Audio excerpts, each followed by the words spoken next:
Your problem is not a result of motivation or indiscipline, but the inaccurate understanding of the laws of times and seasons. Once the devil identifies this deficiency, he proceeds to fill your life with all kinds of activities, creating this illusion of progress. If I take a flight from point A to B, you go by road. Question: who is making progress? We are both making progress. Who would arrive on time?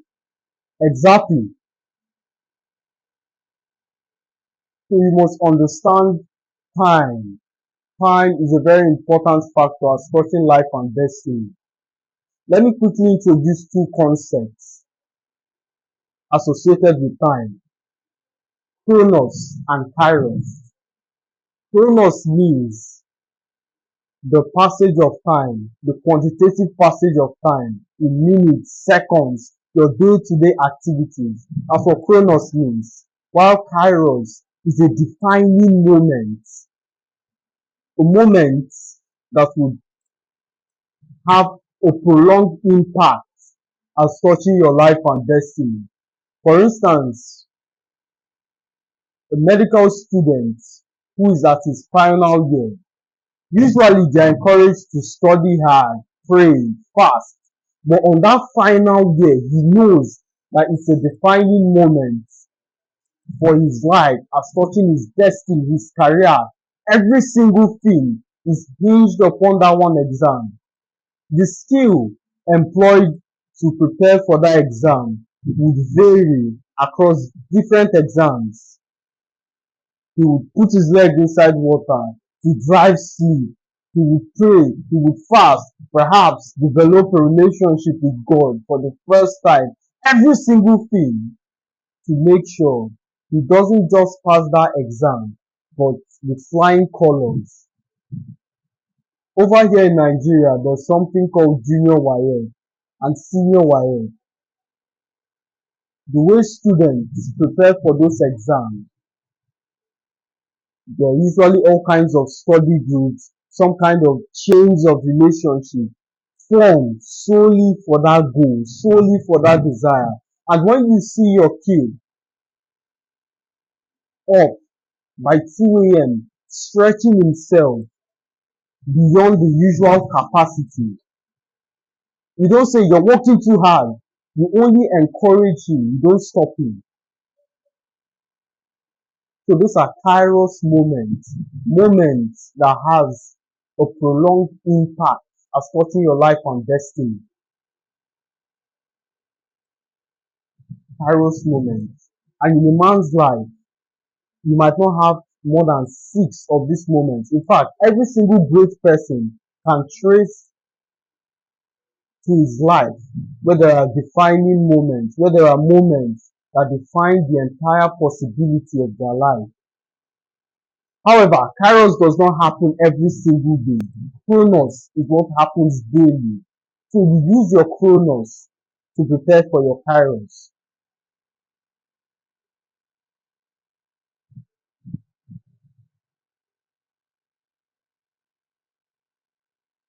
Nobody comes out of nowhere. It's a very stupid phrase. Just because you didn't see the person preparing doesn't mean he came out of nowhere. Take the story of David. It looks like a coincidence. His father sends him on an errand to go feed his brothers at the battlefront. Arrives there, confronts Goliath, reads through the compensation of any man who will slay down this giant, kills him with a sling. Everybody is happy, believing that it's somehow associated with law. From an external perspective, he is lucky. He arrived at the battlefront, fucked up this giant. But from an internal perspective, presented with the fact that he killed the bear, killed the lion, nobody was there to applaud him. Nobody saw that process. The same thing with you. You're studying hard, being motivated, going to the gym, reviewing your visions, reviewing your goals, and from an external perspective, you are a loser. There is no form of results that can quantify all the effort you're giving in. Find strength. Find strength. Chronos happens. Chronos is your daily activity. That is you maximizing your chronos. Once you understand this principle fundamentally, you would rid yourself of the obsession to devise how you will be announced, devise how the universe will conspire to work for you. Were it up to David, would he really want to be confronted with a giant with just a sling and a stone? How would he be able to logically devise that going to feed his brothers at the battlefield would lead to his announcing, would lead to the revolution of his life as well as Israel in general? Chronos, Kairos.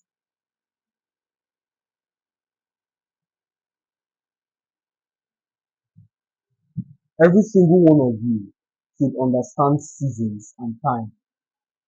Most people, most individuals foolishly believe that life, every single thing is fit for everything. However, God doesn't work that way. The universe doesn't operate in that manner. There are time for everything. To everything under the heaven, there is a season, and everything, there is a time. A time to be born, a time to die, a time to eat, a time to sleep, a time to awake, a time to sleep, a time to plant, a time to harvest, a time to break down, and a time to build up. What is the consistent factor? Time, time, time. There is time for everything. Imagine a footballer, a 60-year-old man who aspires to be a sportsman. The zeal is there, the vision is there, the enthusiasm is there. But as far as operating in that sport at a professional level, it's impossible. The system prohibits anybody within the age group to participate in that sport. He has missed the time. As a farmer, there's something called dry season and rainy season. During dry season, it would be stupid to go to the farm, plant without an alternate source of water. Conversely, in the rainy season, all you have to do is to plant because you are working in the consciousness that there is the benefit of the downpour, the benefit of rain. So going to plant without an alternative source of water during dry season is foolishness. So you've understood laws of times and seasons and taken advantage of it. You've understood fundamentally that not every time is fit for everything. So instead of waiting and arguing in competition and jealousy, waiting for God to announce you, maximize your time. You do not have time. That is the point I'm trying to communicate with you. Delaying yourself or distracting yourself with hedonistic activities, wrong friends, parties, clubs, drinking is only a waste of time. Yes, you started this goal. You made audacious statement. Check me out in the next 3 years and you see where I am. And after 3 years of pain and suffering and giving every single thing you have to that goal, you see those friends pull up in a Mercedes and you're forced to dock because you're trekking in a worn-out slide that cost you $2 the years prior. Perhaps you're still on the same apparel you made that statement with. It's common with the human species when you're giving every single thing you've got, your desired goal, your desired purpose. Once it doesn't materialize, it's most likely you gravitate towards distraction. It looks as though life cheated you. You relinquish the parties, you relinquish the women, you relinquish the fake friends, You had to give up sports. You had to give up every single thing to attain this goal. Yet, it seems as though life didn't keep the other end of the bargain. Life didn't hold its own end of the deal. So you're taking back what you left on the table. Saul said it perfectly. The same strength it takes to go back is the same strength it takes to advance. Fire on 4 cylinders. Great people, in fact, in the internet space, this sentence pervades. Work hard, work in silence, and your success will be loud. Work in secret, and your success will be public. But nobody tells you what to do after giving every single thing you got to this dream, aspiring, working hard, praying, and there's no recompense. There's no vacation to Spain or yacht to reaffirm to yourself that all the friends, all the parties you missed was worthwhile. Walk in this consciousness that there's kairos, that there's chronos. You utilizing your day-to-day activities is maximizing your chronos in preparation for the kairos moment. Waiting in competition and jealousy is only a recipe for disaster. It will only recycle seasons of pain. You see, the way God announces people is very funny.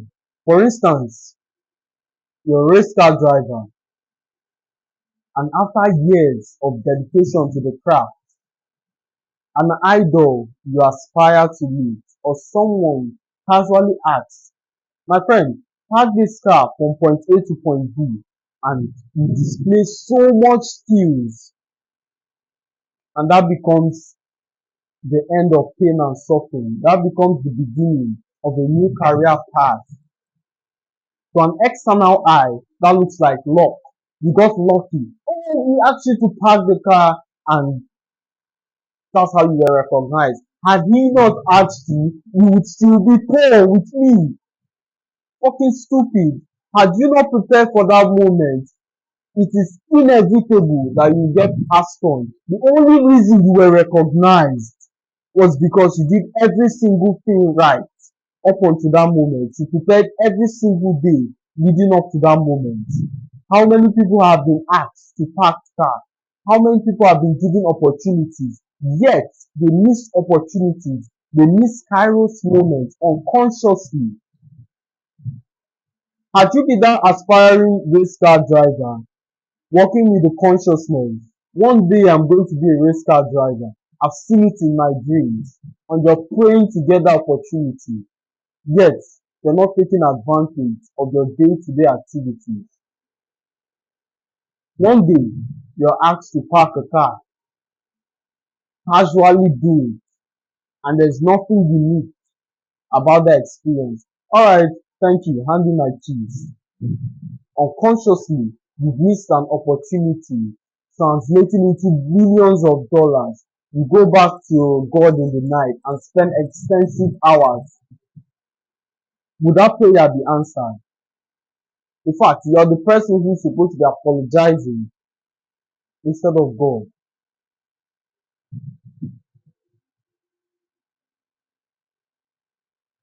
People don't take advantage of their chronos. They are waiting for God to announce them. They are waiting for the universe to give them the opportunity before they began preparation. You are an aspiring minister. The time you spend refuting principles from great men of God, fathers of faith, once alive and once deceased, prepare yourself in that value system. The sky is big enough. We've never heard of collision of two aircraft. The sky is big enough for everybody. Stop trying to bring a man of God down, or something is exciting in you when you hear there's a scandal, or some man of God collapse, or some colleague was caught up in an activity incongruent with his beliefs, you are excited. It looks as though it's one opponent down, one man of God down, and you truly believe that somehow the whole congregation would listen to you. My friend, it is impossible to pastor the whole nation. As ridiculous as it sounds, that is exactly the situation you're trying to replicate. If all the men of God, heaven forbids, do not wake up this morning, you've realized your goal, you've realized your desire, the overwhelming greed for congregants has come to pass. However, you do not see the consequence of your actions. Do you truly believe you can pastor 2 to 3 billion people? Exactly. Even Henry Ford famously said that there is division of labor. Every single one of us should operate within the jurisdiction allocated. The way God designed us is not to do everything. Every single one of us has a purpose on this earth. We are called to do something. You can't be a lawyer, a doctor, someone in the engineering space at the same time. You have the potential to fulfill all of these possibilities, but operating constantly is not only unnecessary, you might not make the kind of impact you want.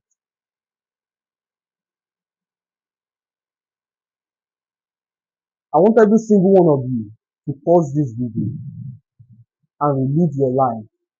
What do you do daily? What are the constant struggles, the constant consecration, the constant discipline you submit yourself? Is there a goal you seek to realize? Is there something you're doing about that goal? Or do you hope, do you wish to casually stumble on it? Great people live like there's an assessment of them every single day. And it's true, only that you won't be graded that day. It's a cumulative result. Instead of waiting, prepare, prepare. Ask yourself, I have a goal to become XYZ. What have I been doing every single day? Not some days, not occasionally, not sporadically. Every single day to make this goal an actualization, to realize this goal. What have I been doing? Ask yourself that question.